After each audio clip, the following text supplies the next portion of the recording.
नमस्ते दोस्तों, फिर आ गया एक नया वीडियो लेके। आज का जो वीडियो का टॉपिक है वो आप लोग देख ही लिया, वो है एसेट एलोकेशन। ये बहुत इंपॉर्टेंट टॉपिक है इन्वेस्टमेंट डिसीजन का। ये एक टॉपिक लेके आज पूरा बात करेंगे। ये एसेट एलोकेशन है क्या?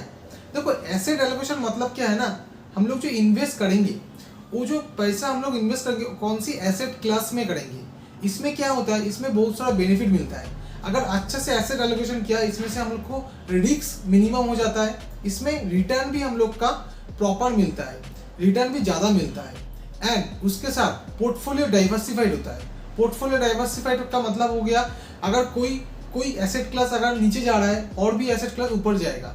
ऐसे एग्जांपल देता हुए, मान लीजिए शेयर मार्केट और gold, both are opposite segment में चलता है। कैसे? अगर इक्विटी मार्केट ऊपर जा रहा है, उसका मतलब उस टाइम गोल्ड मार्केट थोड़ा नीचे जाएगा। अगर गोल्ड मार्केट ऊपर जाएगा तो इक्विटी मार्केट थोड़ा नीचे जाएगा। एक एग्जांपल देना समझता हूँ, 2020 में जब कोविड आया था, उस टाइम क्या हुआ, उस टाइम शेयर मार्केट पूरा नीचे गिर गया था, 60 to 70% करेक्शन हो गया था निफ्टी को। बट उस टाइम गोल्ड का प्राइस बहुत हाई हो गया था, याद है तुम लोग को शायद। तो यही होता है कनेक्शन। तो इसलिए एसेट एलोकेशन करना चाहिए। इसमें क्या होता है, पोर्टफोलियो डाइवर्सिफाइड होता है, रिस्क मैनेजमेंट होता है, रिटर्न भी अच्छे से जनरेट होता है। हम लोग पूरा एसेट का ये क्लास आज 9 पॉइंट में देखेंगे। चलो शुरू करते हैं एक नया वीडियो। Welcome to my channel CMA Abhijit Dhar. पहले समझते एसेट क्लास का मतलब क्या है। देखो, एसेट क्लास का मतलब हो गया इक्विटी, एक सेगमेंट हो गया। इक्विटी मतलब शेयर मार्केट हो गया, जहां पे तुम कंपनी में डायरेक्ट इन्वेस्ट कर सकते हो, उस कंपनी के ओनर बन सकते हो। ये हो गया इक्विटी। सेकंड क्या होता है? सेकंड होता है फिक्स्ड इनकम, लाइक बॉन्ड हो गया, डिवेंचर हो गया। अगर तुम कुछ बॉन्ड में इन्वेस्ट किया, इंफ्रास्ट्रक्चर बॉन्ड हो सकता है, सोवेरियन गोल्ड बॉन्ड हो सकता है, कुछ भी बॉन्ड, इंफ्रास्ट्रक्चर डेब्ट बॉन्ड हो सकता है। कोई डिवेंचर में इन्वेस्ट किया, मतलब कोई लोन, तुम लोन दिया बैंक को, गवर्नमेंट को, ये भी हो सकता है। ये फिक्स्ड हो गया। थर्ड आता है cash and cash equivalent. Cash and cash equivalent मतलब हम लोग के पास जो कैश होता है, वो बैंक बैलेंस होता है, उसको बोलते हैं कैश। एंड कैश इक्विवेलेंट मतलब मार्केटेबल सिक्योरिटीज होता है। एक मार्केटेबल सिक्योरिटी गवर्नमेंट इशू करता है और बैंक भी इशू करते हैं, वो भी तुम देख सकते हो। ये इसके बाद हो गया रियल एस्टेट। रियल एस्टेट मतलब तुम लोग लैंड भी खरीद सकते हो, तुम लोग रियल एस्टेट में कोई फ्लैट बिल्डिंग भी ले सकते हो। अल्टीमेटली डिजिटल भी ये होता है। डिजिटल क्या होता है? REIT रेट बोल के होता है, जिसमें क्या होता है, रियल एस्टेट इन्वेस्टमेंट फंड, इसमें भी इन्वेस्ट कर सकते हो डिजिटली। एंड लास्ट जो आता है वो है कमोडिटीज। कमोडिटीज लाइक तुम ऑयल में इन्वेस्ट कर सकते हो, तुम गोल्ड में इन्वेस्ट कर सकते हो, तुम कोल में इन्वेस्ट कर सकते हो। ये क्या है, डिजिटली होता है। मान लो तुम अभी गोल्ड में इन्वेस्ट करोगे, जो गोल्ड बाहर जो शॉप में मिलते हैं उस गोल्ड का बात नहीं कर रही था, तुम डिजिटली गोल्ड खरीद सकते हो, ठीक है। वो तुम्हारा लॉकर पे रहेगा। वो गोल्ड तुम्हारा जब फ्यूचर में प्राइस उसका बढ़ेगा, उसका रिटर्न तुमको मिलेगा। ऐसे एसेट क्लास होता है। ये एसेट क्लास का कौन से सेगमेंट में कितना % इन्वेस्ट करना है, यही आज पूरा वीडियो में देखेंगे। एसेट एलोकेशन में 4 बेनिफिट मिलता है। ये 4 बेनिफिट को हम 4 सेगमेंट में डिवाइड कर सकते हैं। पहला है इन्वेस्टमेंट डाइवर्सिफिकेशन। तुम्हारा जो इन्वेस्टमेंट है वो डाइवर्सिफाइड होता है, मतलब 30% तुम रियल एस्टेट में इन्वेस्ट कर सकते हो, 20% इक्विटी में इन्वेस्ट कर सकते हो, 30% तुम फिक्स्ड डिवेंचर बॉन्ड पे इन्वेस्ट कर सकते हो, 10% तुम कैश में इन्वेस्ट कर सकते हो। सेकेंड है रिस्क। क्या होता है? रिस्क मिनिमम होता है। ये डाइवर्सिफिकेशन के बाद रिस्क तुम्हारा मिनिमम हो जाता है। थर्ड क्या होता है? रिटर्न मैक्सिमम होता है। रिटर्न मैक्सिमम मतलब तुमको जो चाहिए साल में 15% 16%, वो तुम अचीव कर सकते हो। डाइवर्सिफिकेशन का ये बहुत बड़ा एडवांटेज है। फोर्थ क्या है? फोर्थ है लॉन्ग टाइम पर्सपेक्टिव। ये जो हम एसेट एलोकेशन की बात कर रहे हैं ना, ये थोड़ा लॉन्ग टर्म के लिए बात कर रहा है। लॉन्ग टर्म मतलब 5 साल 10 साल के लिए बात कर रहा है। ये ऐसा नहीं है 6 महीने 3 महीने के लिए नहीं है। अगर तुम 3 महीना 6 महीना 1 साल के लिए देखोगे तो तुमको फिक्स्ड बॉन्ड में और डिवेंचर में इन्वेस्ट करना होगा। ये इंपॉर्टेंट है। Factor effecting in asset allocation. कौन सी फैक्टर आपको देखना चाहिए बिफोर इन्वेस्टिंग? फर्स्ट है रिस्क टॉलरेंस। रिस्क टॉलरेंस क्या है? तुम कितना रिस्क लेना चाहते हो, तुम्हारा रिस्क टॉलरेंस क्या है? आप एग्रेसिव हो और आप बैलेंस्ड हो, ने थोड़ा कंजर्वेटिव हो, ये भी देखना चाहिए। सेकंड क्या है? सेकंड है टाइम हॉराइजन। कितना साल के लिए तुम इन्वेस्ट करना चाहते हो? 1 साल, 2 साल, 5 साल, 10 साल, 15 साल।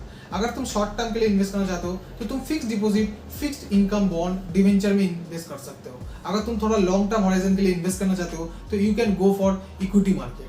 थर्ड क्या है? Market condition. मार्केट कंडीशन भी बहुत इंपॉर्टेंट है। इसको कंसिडर करना पड़ेगा बिफोर इन्वेस्टिंग।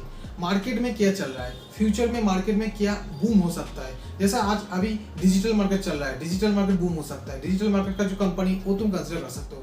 अभी चैट जीपीटी एआई आ रहा है, एआई का जो कंपनी है उसको तुम कंसिडर कर सकते हो। थर्ड क्या है, ईवी सेक्टर को कंसिडर कर सकते हो। इसको मार्केट कंडीशन बोलते हैं। अभी मार्केट थोड़ा ऊपर है, अभी इन्वेस्ट करना नहीं चाहिए, ठीक है, कोई बात नहीं, जब करेक्शन होगा तब इन्वेस्ट करो। ये सब कंडीशन भी देखना पड़ेगा, इकोनॉमिक्स ट्रेंड भी देखना पड़ेगा थोड़ा बहुत। फोर्थ क्या है, फोर्थ है फिनेंशियल कंडीशन। देखो सच बात तो ये है, इंडिया में फिनेंशियल कंडीशन ऐसा नहीं है, बहुत सारा हम लोग के पास फ्री कैश रहता है। हम लोग का थोड़ा घर भी चलाना पड़ता है, थोड़ा और भी काम करना पड़ता है, एंजॉय भी करना पड़ता है। तो सब कुछ करने के बाद भी हम लोग के पास जो वो पैसा रहता है, जो मनी रहता है, उसको तुम इन्वेस्ट कर सकते हो। बट हम तो प्रेफर करूंगा पहले तुम्हारा जो सैलरी है उसमें से 1% निकाल लो, उसको इन्वेस्टमेंट तरह कर दो, उसके बाद तुम खर्चा करो। ये फिनेंशियल कंडीशन सबका सेम नहीं होता है। किसी का 70% भी फिनेंशियल कंडीशन मतलब 70% सेव कर सकता है, कोई 7% भी सेव कर सकता है। फिनेंशियल कंडीशन के ऊपर डिपेंड करता है, सबका फिनेंशियल कंडीशन सेम नहीं है, ये भी कंसिडर करना पड़ेगा। ये चारों इफेक्ट करता है। एसेट एलोकेशन का जो करना चाहिए उसका दो तरीका का हो सकता है। एक क्या है, एक है एज बेस्ड अकाउंटिंग, सेकेंड है रिस्क टॉलरेंस का हिसाब से। रिस्क टॉलरेंस क्या है, अगर मान लो तुम एग्रेसिव हो, तुम बैलेंस्ड हो और तुम कंजर्वेटिव हो।